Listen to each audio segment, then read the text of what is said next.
우리 교회가 창립 44주년을 맞이했습니다. 여러분, 44년의 이 시간은 중년의 원숙한 시간이죠. 45살, 44살이다. 44년이 되었다.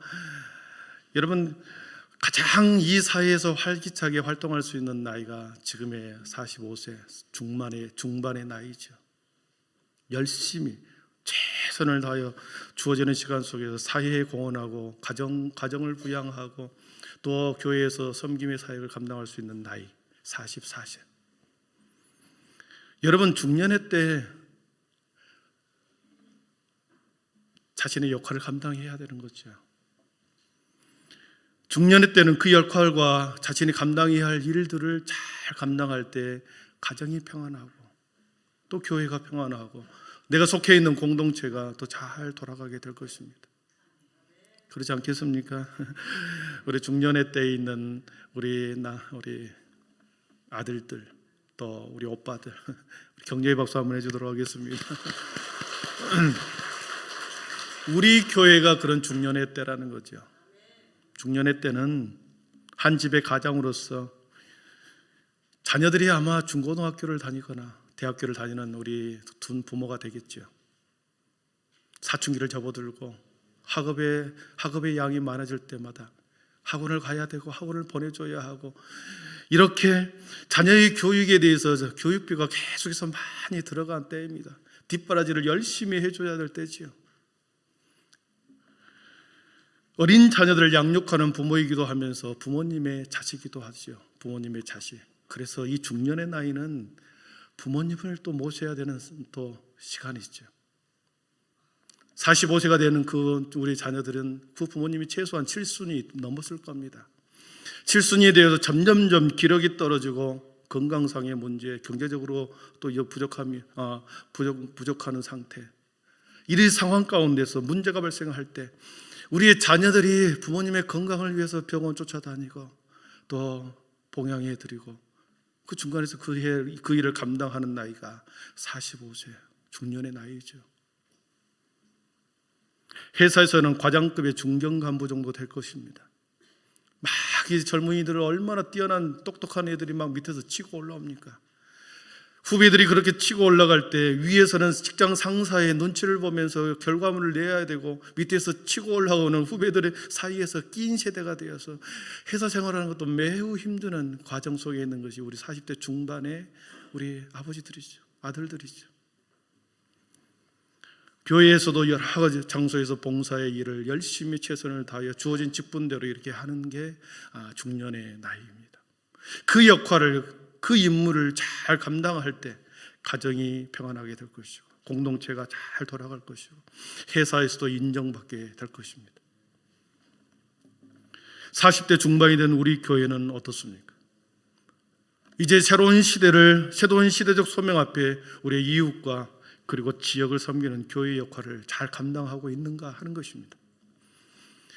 초창기부터 10년, 20년, 30년 젊은 나이에서는 우리 교회를 세우는데 우리 교회 바운더를 만드는데 최선을 다하지만 이제 45년의 시간이 지나서 우리도 지역과 이웃을 섬기는 교회가 되어야 하고 그리고 끊임없이 우리 교회를 통하여 지역과 민족을 섬기는 교회를 계속해서 그 역할을 감당해야 하는 때가 되었습니다.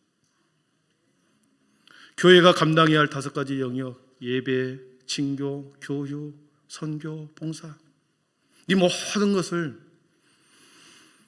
복음에 대한 본질적 이 사명에 대해서 훼손됨이 없이 잘 교육되고 그로 인해서 하나님의 사랑과 이웃 사랑이 우리 교회를 통해서 이렇게 계속해서 그 복음이 펼쳐나가야 되지. 갇혀진 우리 안의 복음이 아니라 우리 안에 갇혀진 교회, 우리만의 교회가 아니라 계속해서 우리 이웃과 지역을 향하여 이 복음이 생명이 계속해서 흘러가야 할 그 일을 하고 있느냐라고 하는 것입니다. 우리 교회는 다음 세대를 위하여 또한 기독교 교육을 잘 하고 있는가 되짚어 보아야 합니다. 자녀들이 잘 크기 위해서는 우리 자녀들이 주어진 학업을 잘 해야 되듯이 하나님의 나라를 위해서 기독교 교육이 우리 교회 안에서 잘 이루어지고 있는가? 예배 중심으로만 예배가 지금까지 진행되어 왔습니다. 공간 안에서 예배만 드리고 아이들이 공과 공부 대충 하고 헤어졌죠. 그러나 이제는 말씀 중심으로 확대되고 말씀 만기와 리더십 훈련을 통해서 우리 교회에서 자라는 아이들이 사회의 잠재적 리더로 키워져야 할 그때가 되었다라는 거죠. 잠재적 리더, 영적으로 교회에서 교회뿐만 아니라 이 사회적으로 잠재적 사회적 리더로 키워야 할 시점이 되었다라는 거죠. 시대는 급변하게 가고 있습니다. 교회 교육이 정체되고 낙후되고 후퇴되어 간다고 한다면 복음과 교회는 계속해서 세상과 분리되어 개토화되어 버릴 것입니다.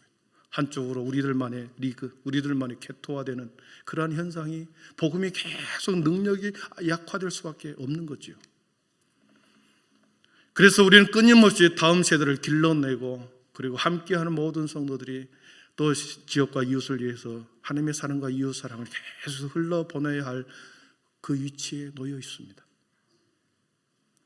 또한 저출산 고령화 시대를 맞이해서 은퇴자와 시니어 세대들이 계속해서 은퇴자들이 지금 많아지고 있는 시점입니다. 25%, 27% 고령자 퍼센트가 그렇다라는 거죠. 고령화 사회에서 우리 시니어 세대들이 그동안에 그들이 우리 어르신들이 살아온 경험과 믿음의 신앙의 유산을 과연 우리 교회가 다음 세대가 잘 흡수하고 대를 잇고 그리고 우리 교회에서 그 어르신들을 끝까지 인생의 마무리를 잘 할 수 있도록 우리가 도와야 될 상황이 놓여 있다는 거죠. 자녀가 부모를 모르면 내팽개면 되겠습니까?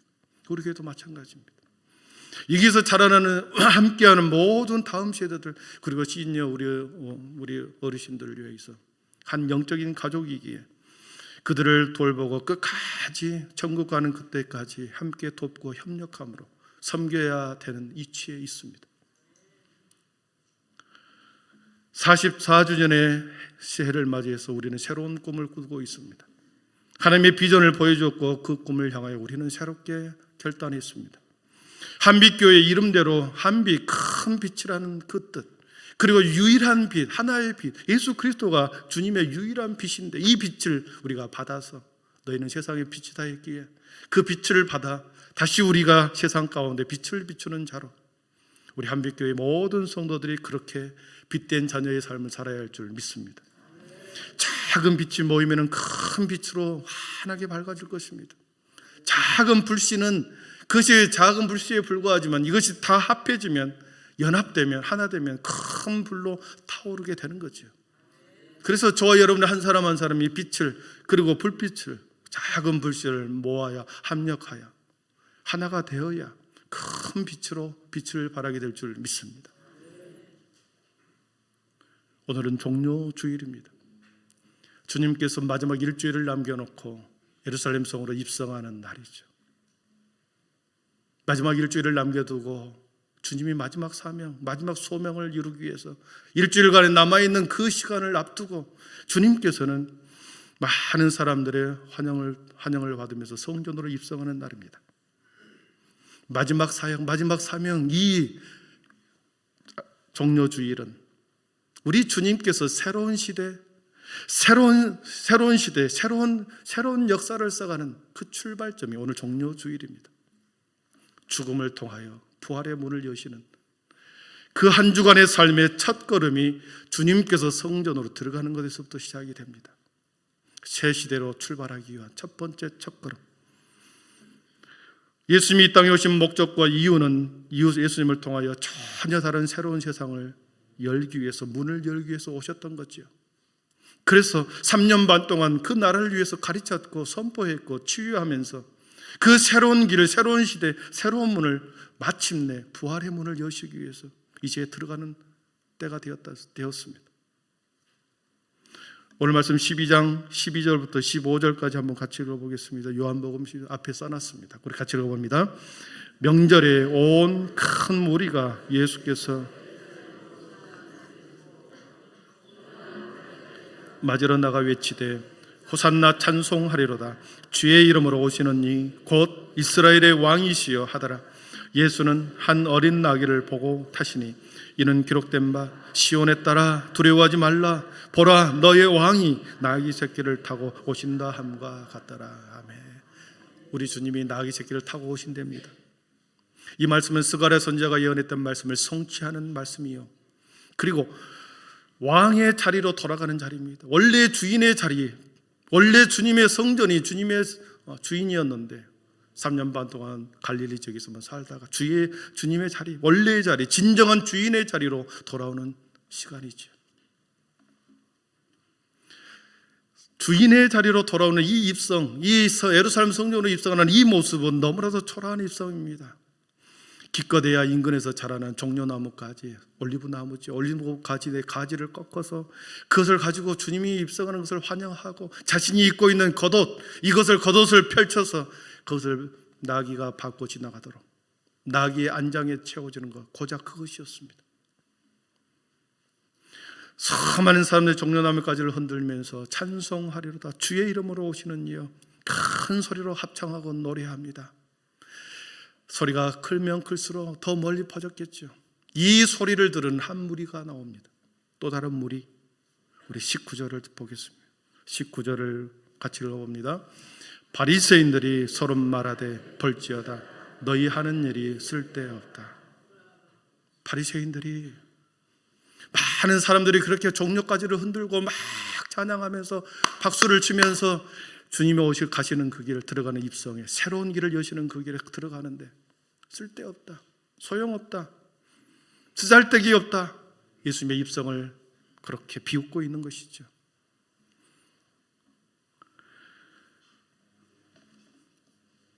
새 시도로 우리 주님과 함께 그 뒤를 따라가는 한 무리의 행진이 있습니다. 예수님을 따라서 들어가는 한 무리의 행진, 새 시대를 열고 그 앞길을 주님께서 열어 넣으시고 그 뒤를 따라가는 한 무리의 사람들. 그런가 하면 바리새인들이, 전혀 다른 그 시대에 매여있는 바리새인 사람들은 소용이 없다, 쓸데가 없다, 헛짓이다, 방해를 하고 행진을 막아서는 거죠. 민족의 지도자 모세가 40년 동안 지도자 모세가 죽는다라는 것은 이스라엘 민족이 상상도 못했습니다. 40년 동안 자신을 이끌었던 모세가 죽는다, 한 번도 의심하거나 생각해 본 적이 없었는데 모세가 죽었습니다. 모압 평지에 남겨진 이스라엘 백성들은 멘붕이 온 거지요. 40년 동안 그렇게 의지했던 아버지요, 지도자였던 모세가 죽어버렸습니다. 우왕좌왕할 정도로 리더십의 공백이 생겼습니다. 리더십의 공백이 생기면 반드시 위험에 처하죠. 모압 평지에 놓여있는 그들, 다른 민족이 그것을 보았다고 한다면 모세라는 지도자가 죽었다, 침범해 와서 그들을 몰살시킬 수 있는 위기에 처할 수 있는 거죠. 리더십의 공백이 매우 위험하다는 거죠.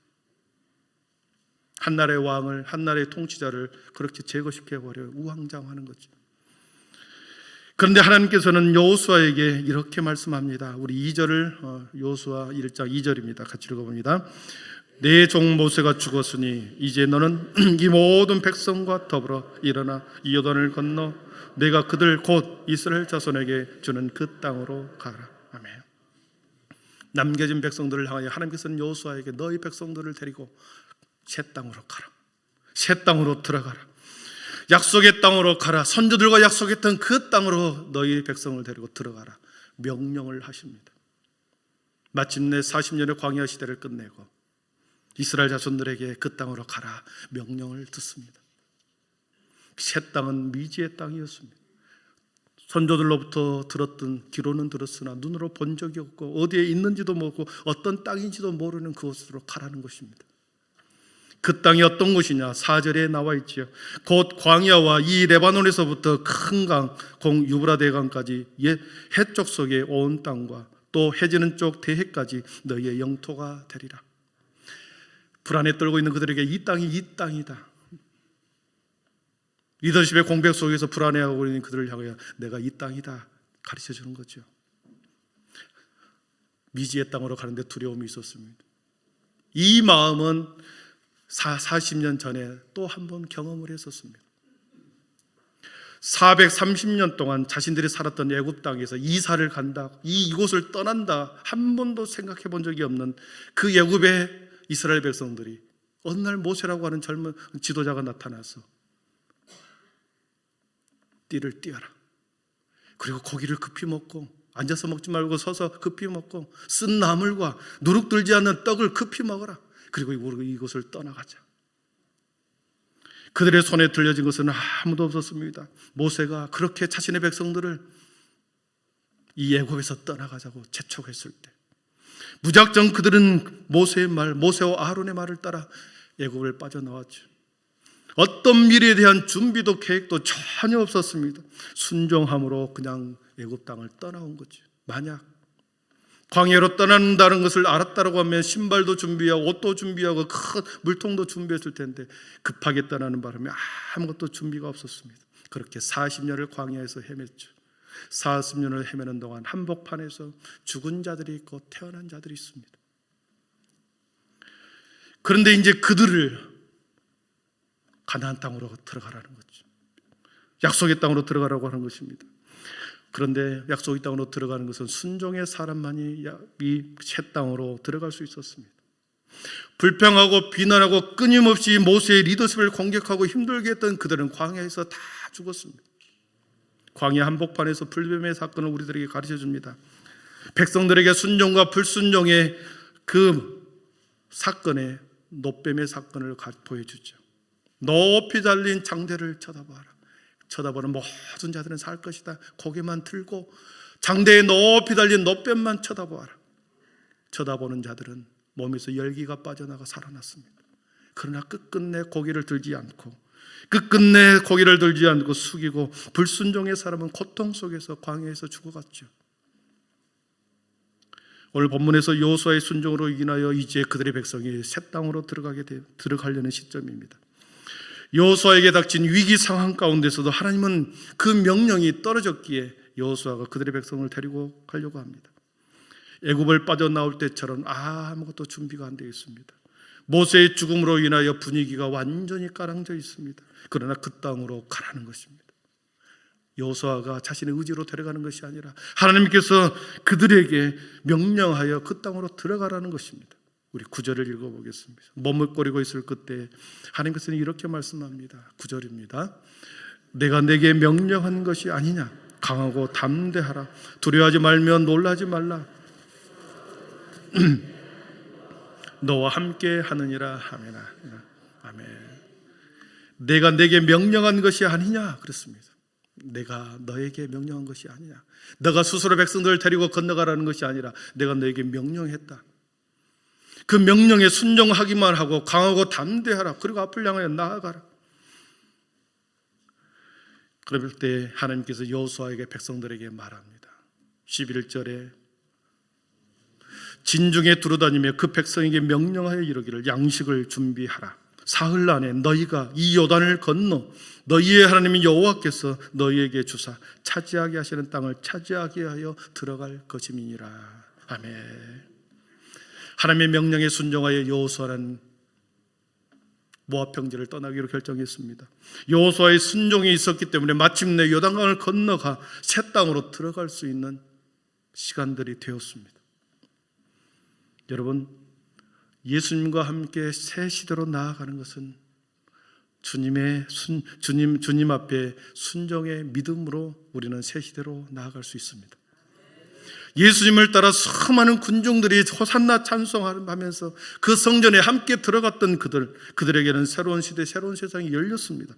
그러나 바리새인들처럼 그 외치는 소리가 쓸데없다, 헛것이다, 쓸모없다, 안 될 것이다, 예수님의 행진에 동참하지 않고 구습에 매어 있을 때는 그들은 새 시대로 들어가지 못한 것이죠. 예수님의 행진이 그 행진을 따라가는 것은 쓸데없는 일이 아니라 가장 쓸데있는 일이 된 거죠. 헛것이 아니고 진짜요. 이것이 바로 새로운 시대, 하나님 우리 주님이 여시는 새 시대를 향하여 들어가는 시작점이 순종에 있었다는 것이죠. 새 시대의 새 땅으로 들어가기 위해서는 어떻게 해야 되는가? 강하고 담대해야 합니다. 여호수아에게 명하여 새 땅으로 들어가라 할 때 예수님과 함께 새 시대로 향하여 행진하여 따라갈 때 강하고 담대한 믿음이 필요했습니다. 보십시오. 여호수아가 새 땅으로 들어가기 위해서는 거기에 조금 있으면, 왜 담대하고 강하라 말했는가? 조금 있으면 배 한 척 없이 요단강을 건너가야 합니다. 조금 더 지나면 거대한 여리고성이 버티고 있습니다. 조금 더 지나면 거기에 안악자손처럼 거인들의 족속들이 이스라엘 백성들을 기다리고 있습니다.